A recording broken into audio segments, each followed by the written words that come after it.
This yesterday, he said he's not considering an extension or a delay. I spoke to him before this briefing. That was not his mindset.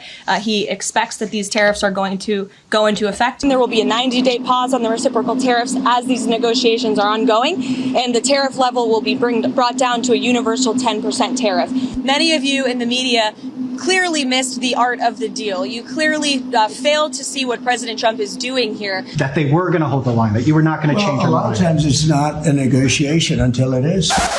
What you just said is one of the most insanely idiotic things I have ever heard. Yes, more ebbs and flows as the president plays with everyone's 401k like it was his own board game. What did have a board game, right? Oh yeah, it was pulled after Ditamasi, the manufacturer, said, quote, the game was just nailed to the shelf. Stupid people.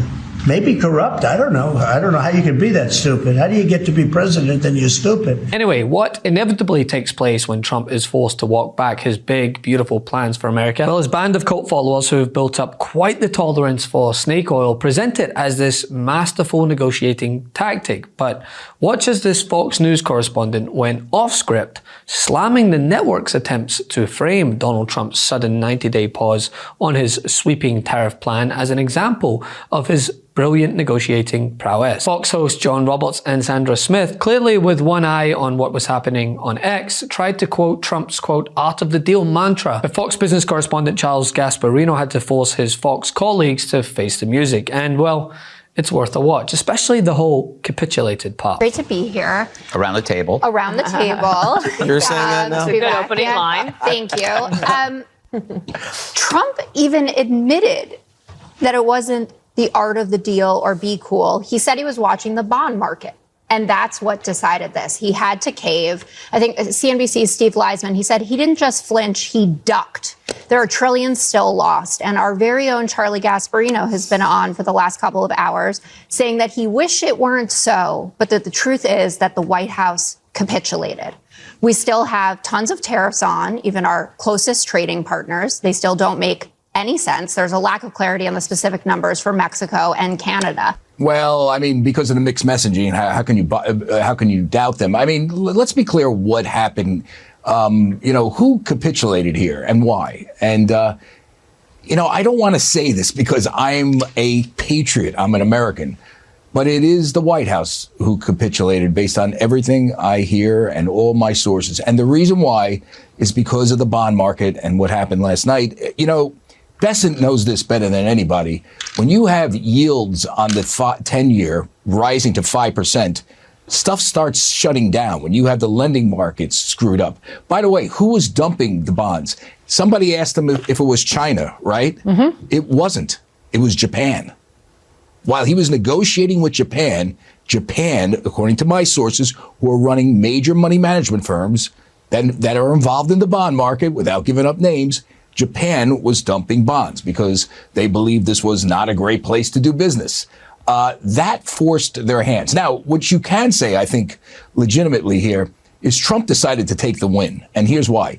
There was overwhelmingly, deal potential here among the entire world, except for maybe China, right? Everybody really wanted something. So he did take the win, but make no mistake about it. Peter Navarro was talking as of yesterday about not taking the win, and now they did. And it's all because of the bond market. Now, this comes as the self-professed business guru announced a 90-day pause on the most egregious tariffs, claiming it was due to countries being willing to negotiate.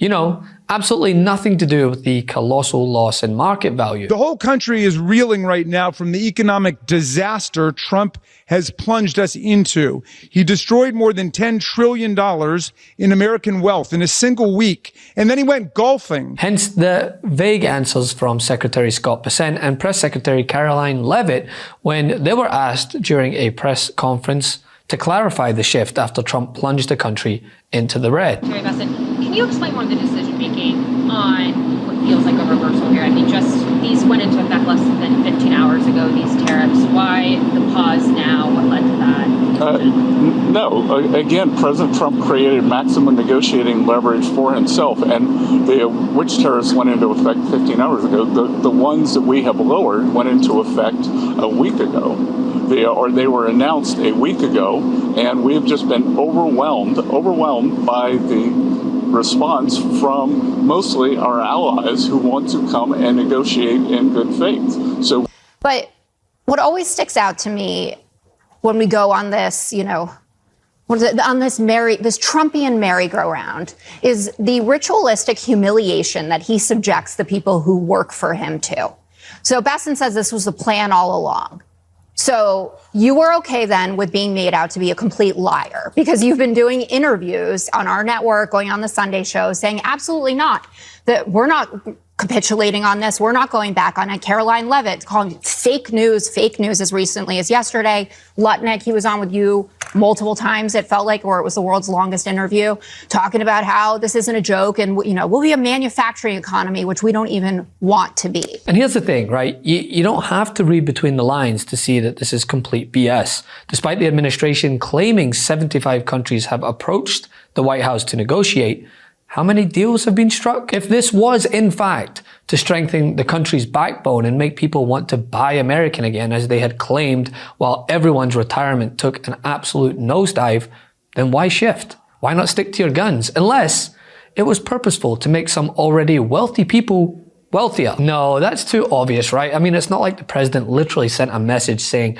buy now, when the stocks were tanking just before announcing a pause, right?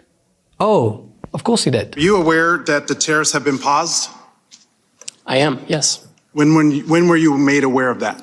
Well, I understood the decision was made a few minutes ago. Sitting here. Under discussion. Sitting here, under discussion. So did you know that this was under discussion, and why did you not include that as part of your opening remarks? So typically what I don't do is divulge the contents of my discussions with What are the President details of the pause?